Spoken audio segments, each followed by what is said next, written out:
Folks, hello and welcome to week 7. This is the week where we cross the bridge from differential to integral calculus. And we are going to spend the last 3 weeks in the integral calculus business.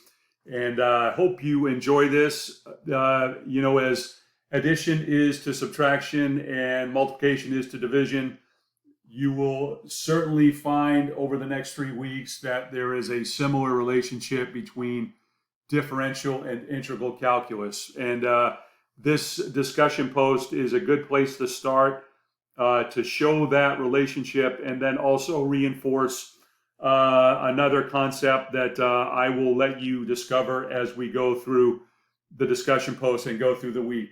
So for this week, what we want you to do is we want you to start off by graphing the function. I believe this is your 1c function that you've had since the beginning of the course, and it is the function that you had last week for your application. So I went back and found my original 1c function, which is this monster right here. Notice that I've got it highlighted, and that is what I'm showing here in the blue. And I've noted that the maximum function value here is about 5.5 roughly. It might be just a smidge greater than that, but we're going to say for the purposes of the discussion post that the maximum function value is 5.5. In the statement of the discussion post, the next thing that we want you to do is to graph the derivative. And so f prime of x just simply takes this function and graphs it as a derivative. And let's see, does this make sense? Well, certainly the rate of change here is negative, getting really, really sharp negative, and then it starts to pull back up. So as I look at the graph of my first derivative, that certainly seems to be the case. I guess we could actually, let's see, let's do what we have been doing here. Let's keep that consistent. So I'll just show a dotted line on there for the first derivative of my function f of x. Just as a reminder, it would be good for the purposes of presenting your discussion if you throw some tags on here and you remember how to do that from last week.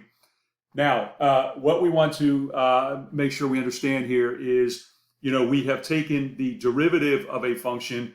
What happens if we now take what's called the antiderivative of the first derivative? What happens in that case? So what I have done here is I have this notation in line 8, which I'm going to call capital F of x, which is going to be the first derivative of the it's going to be the antiderivative of the first derivative. So if I turn that function on here, let me first notice I've got this plus c out here. You're going to read about that this week. It's called an integration constant. Let me pull this down here and just start it down here at the bottom. So one more time, the blue function is my base function that I've had to my 1c. The black dotted line is the first derivative, and then the red line is going to be the antiderivative of the first derivative. Now, what I want to show you right away is notice that as I play with c, notice that the graph shifts up or down. And that is a basic characteristic of any function. When we add a constant, it gives us vertical translation, either up or down. What I want to do, there's 2 things I want to show you here. Notice that as I get really close to 5.5, what do you notice? And I think it's pretty obvious what you notice, that the shapes of these 2 graphs that I'm accentuating here have the same shape. And as I talked about the relationship between addition and subtraction, multiplication and division, I think you have the hint at what I'm trying to say here. But we'll continue to explore that this week. What we wanted to do is to just make sure that we distinguish these 2 by showing the maximum value of the antiderivative to be twice that of the, the original function. And so what we're going to do is we'll just continue to move the slider all the way up here until we get to around a function value of 11. And we'll call that good for purposes of demonstration. So Two things that I absolutely want to make sure that we understand at the end of the week here as we go through the reading, the discussion, and your presentation of your own discussion here. Number one, I want to make sure that we're clear on the relationship between the antiderivative of the first derivative and the shape of the original function that you're looking at. So the blue, the black, and the red, why is this happening from a conceptual standpoint? When I say why is this happening, why do these functions look to be, obviously they are the same from a shape standpoint. Why is that happening? And then as I continue to move this slider, what is happening to the translation, or what happens to the orientation of the graph.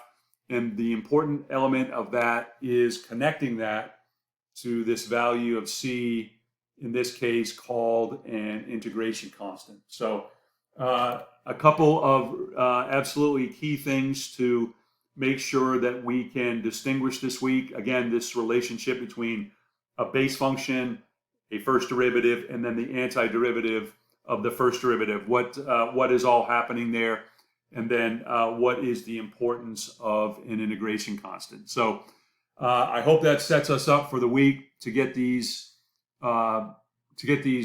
graphs all on, or graphs all together, same set of axes, get them presented, and then make sure that we can include and reinforce the value or the understanding of the integration constant. So that's a good objective for the week. And like I said, as you go through the reading, you'll begin to see some of these relationships. And by the time you're ready to give us your discussion post, this will all make sense. And through discussion with the group, we'll reinforce this through next weekend. So I hope everybody has a great week. If there's anything I can do for you, let me know. Other than that, take care, and I'll look forward to seeing your discussion posts. Thanks.